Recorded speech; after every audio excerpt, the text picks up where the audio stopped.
Hola, en este vídeo vamos a realizar el análisis de un circuito de resistencia, una bobina y un condensador en corriente alterna. Como ya comenté, en la resistencia, acordaros que no desfasaba, su tensión era en fase a la corriente, en cambio la tensión en condensador y bobina y condensador, pues había cierto desfase respecto a su corriente, ¿vale? O adelantaban o atrasaban. Vale. Si vamos al tema 3, los apuntes del tema 3, que lo tenéis ahí explicado. Vale, perdón. Vale. Vale, a ver. Disculpad que lo tenía yo en una página. Vale, vamos a los apuntes, nos vamos al tema 3. Vale, y aquí bueno, nos explica lo que sería lo que ya vimos en el tema 2, que era cómo se generaba la corriente alterna, que eran unos conductores rotando en un campo magnético. ¿Vale?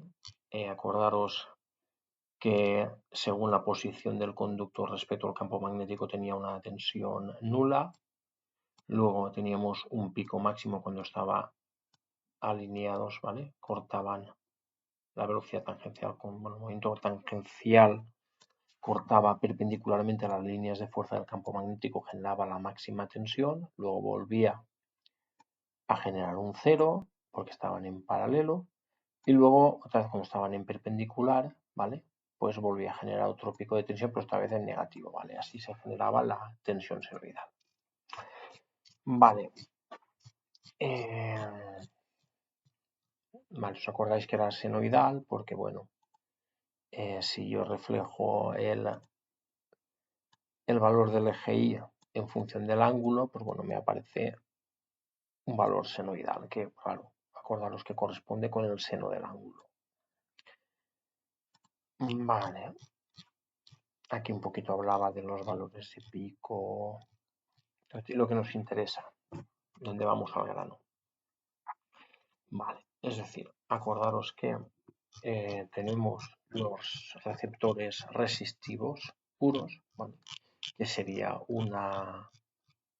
ahí vamos allá, una resistencia, ¿vale? Que esto ya lo hemos visto también en otro vídeo, ¿vale? Que vemos que la tensión está en fase con la intensidad.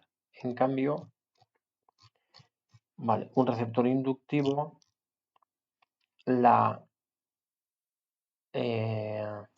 lo vimos en el otro vídeo anterior que he hecho unas simulaciones con multisim, vemos que una es la tensión que le aplicamos y hay un desfase en la intensidad. Acordaros que allí estábamos monitorizando la tensión, que la tensión se adelantaba. Es lo que estamos viendo, ¿vale? Esta es la corriente, ¿vale? Y hay ahí un desfase, ¿vale? Pero lo que nos interesa, lo importante, es decir, si os acordáis, os expliqué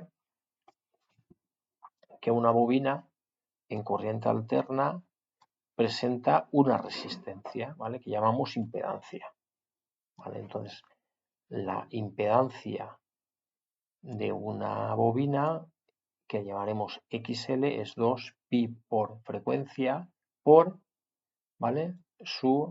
Los milihenrios que tenga, ¿vale? Por su valor, ¿de acuerdo? Y si nos vamos a un condensador, estamos aquí, bueno, hacia un efecto igual pero contrario, ¿vale?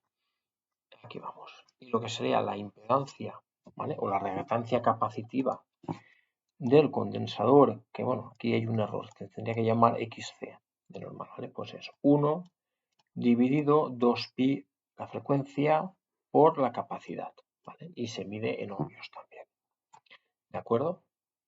Vale, pues sabiendo esto, volvemos a la pizarra. A ver, vale, perdón, aquí. Vale, y vamos a resolver este ejercicio, si os acordáis, es muy parecido a la simulación anterior. Tenemos un generador que genera 325 voltios de pico, es decir, 230 voltios eficaces, eso ya sabéis hacerlo, que sería dividir los voltios de pico entre raíz de 2, y 50 hercios, es decir, esto equivale a un enchufe de casa. Vale, y vamos a resolver, pues, este circuito. Con lo cual, ¿qué valor o qué?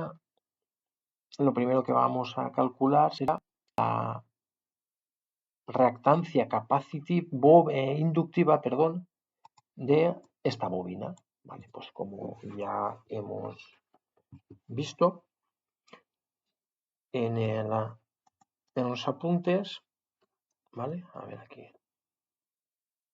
Vale.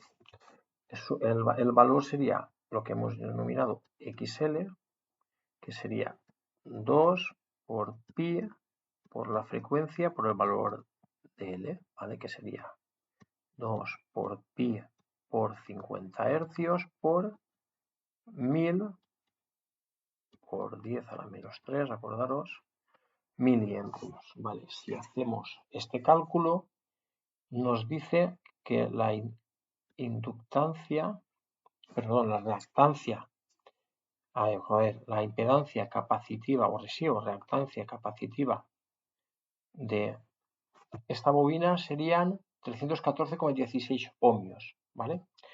Vale, ahora borro un poquito esto y ahora lo escribiré de otra manera porque creo que nos interesa luego para entenderlo. Vale, esto sería 314,16 J, ¿vale? Ohmios. Luego os explico lo de J.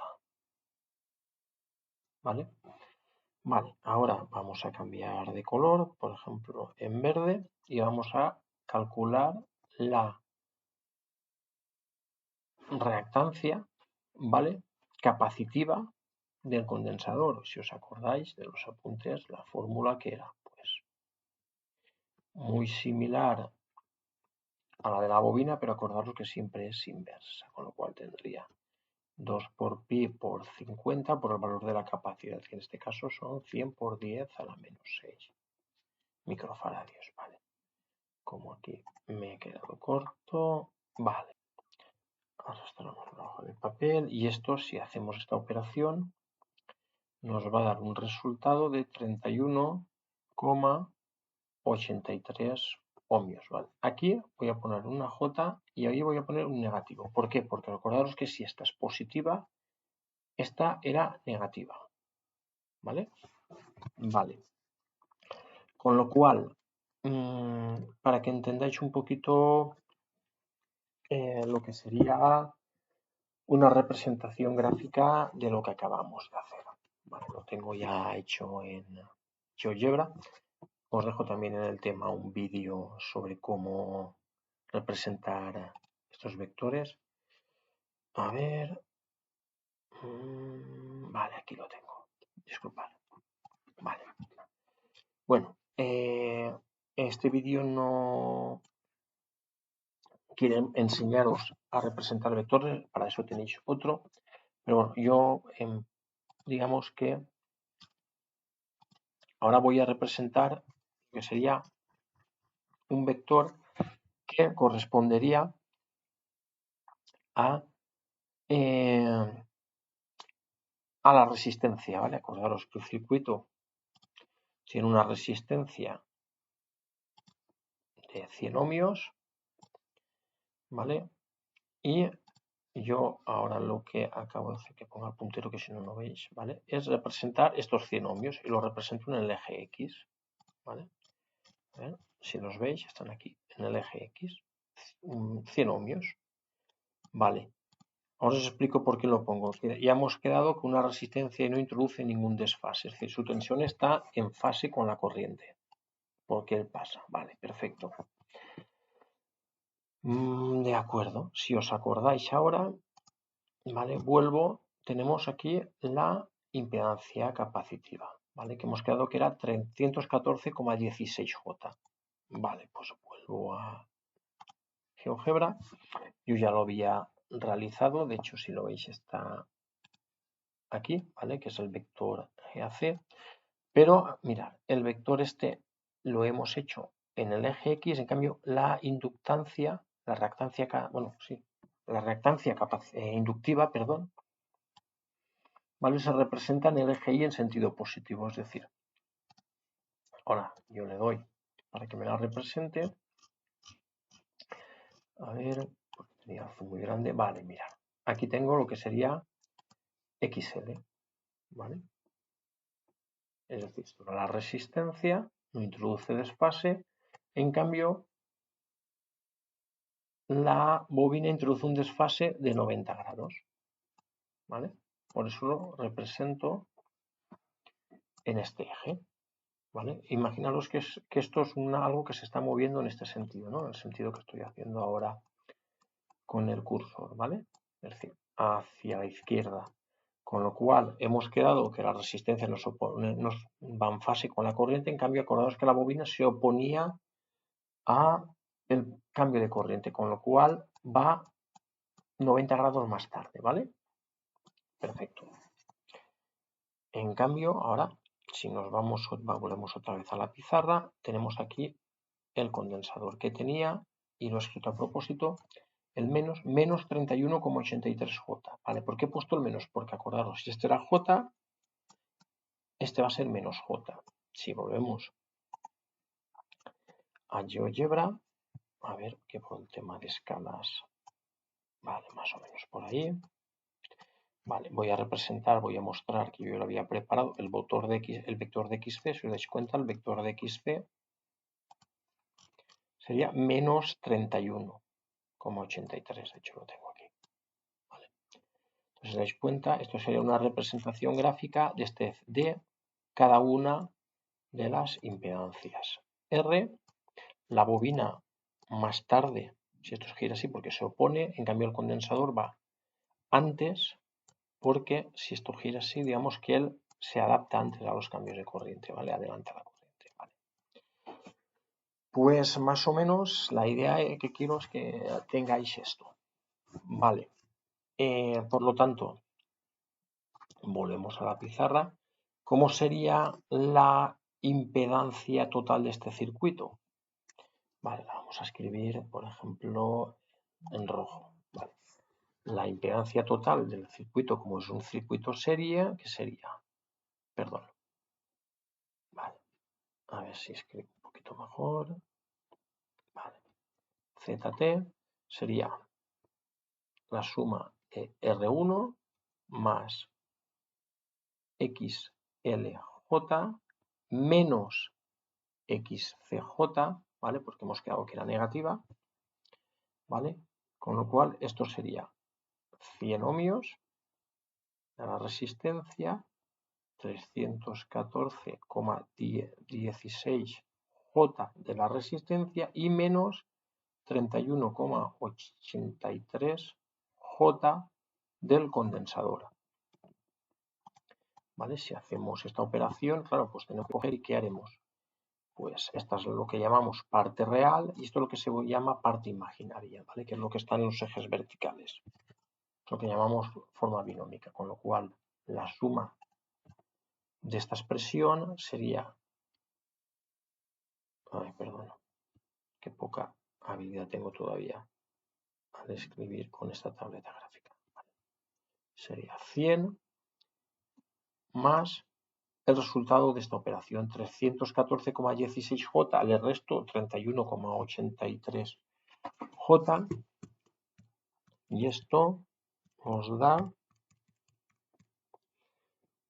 vale, un resultado de 282,33J, ¿vale? Y estos serían ohmios, ¿vale? Con lo cual estamos viendo que en una impedancia, ¿vale? En alterna tiene una parte real que corresponde a la parte resistiva y una parte imaginaria que corresponde a la parte inductiva y capacitiva. ¿Vale? En este caso, como vemos que es positiva, sabemos que la parte inductiva es mayor que la capacitiva. Si fuera negativa, querría decir que la parte capacitiva es mayor que la inductiva. ¿Vale? Y esto mismo que hemos realizado matemáticamente lo podemos ver gráficamente en GeoGebra, que lo tengo realizado, que hay otro vídeo que os explico cómo, que para sumar vectores, ¿qué hacemos? Pues bueno, tenemos R, ¿vale? Que sería este vector, es decir, estamos aquí. Lo que vamos a hacerle es a sumarle, en este caso, la inductancia, con lo cual habría que ponerla aquí a continuación, que ya lo tengo aquí preparado, os lo voy a mostrar, ¿vale? Que sería XL', si os dais cuenta, lo que acabo de hacer es trasladar XL al final de R, es decir, sumo R más XL, y ahora siguiendo el mismo criterio, lo que tendría que hacer es poner XC aquí, ¿no? Con lo cual sería hacia abajo. Vale, pues lo tengo aquí preparado, os lo muestro, a ver, vale, miradlo, XC', ahí, vale, tenemos R más XL más XC, que en este caso sería negativo, menos XC. Con lo cual la impedancia total, ¿vale? Ahora os la muestro, sería ZT, sería exacto en el punto que nos hemos quedado, es decir, el vector desde el origen de coordenadas al punto que nos ha dado la suma, que sería ZT. Que si vemos los resultados, vemos que son 100 en el eje real y 282,33 en el eje imaginario Y. ¿Vale? Si nos vamos a las operaciones que hemos realizado en la pizarra antes, vemos que efectivamente es 100 más 282,33J. ¿Vale? De esta manera ya vemos que resistencia, un conjunto de resistencias, condensadores y bobinas, al final tiene una impedancia que está dividida en dos términos, la parte, digamos, óhmica, ¿vale? Resistiva, porque, bueno, parte óhmica no, la parte resistiva y la parte imaginaria, o reactiva, digamos, la parte reactiva, ¿vale? La parte resistiva es la parte real, que son las resistencias, y la parte reactiva son las resistencias y los condensadores. Vale, luego ya veremos en clase cómo aplicar este concepto a la hora de calcular intensidades y tensiones, ¿vale? Va a ser más o menos lo mismo que hacíamos en el tema 1 solamente con resistencias, pero esta vez va a ser, digamos, el doble. Lo tendremos que hacer con la parte, que hacer los cálculos con la parte real y con la parte imaginaria. Espero más o menos que con esto os facilite entender un poquito los ejercicios que vienen a continuación del tema 3. Venga, saludo, nos vemos en clase.